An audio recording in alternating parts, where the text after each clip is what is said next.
Nakita ng tigre ang lalaking tumulong sa kanya. Naglaway ang tigre at naglagat paikot sa lalaki.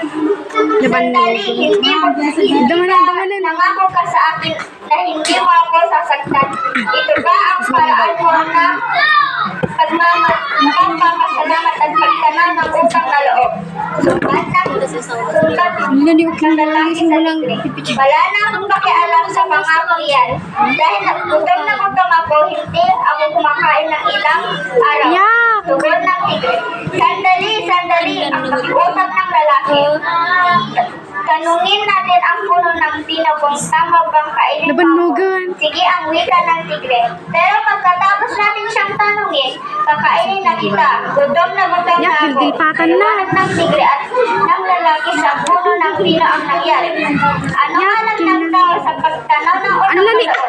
Tanong ng puno ng pino, bakit ang dahon at sanga namin ang kinukuha ninyo upang mapainit ang iyong maluto ang iyong mga pagkain?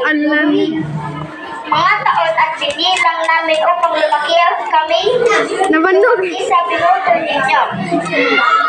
Gamit ninyo kami sa pagpapatay ng inyong mga bahay at pagpapagawa ng inyong sangkapan. At isa pa, ang tao rin ang humukay ng utos na iyan. Utang na loob, huwag ka nang magdadalawang isip. Sige, pawiin mo na ang iyong gutom. Anong masasabi mo doon?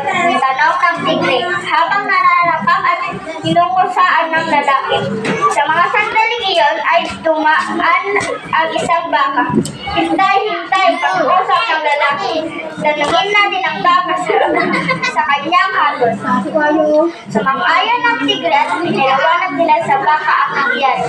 Piling ng dalawa ang opinyon ng baka. Sa walang handaan sa kung ano ang dapat gawin. Wika ng baka.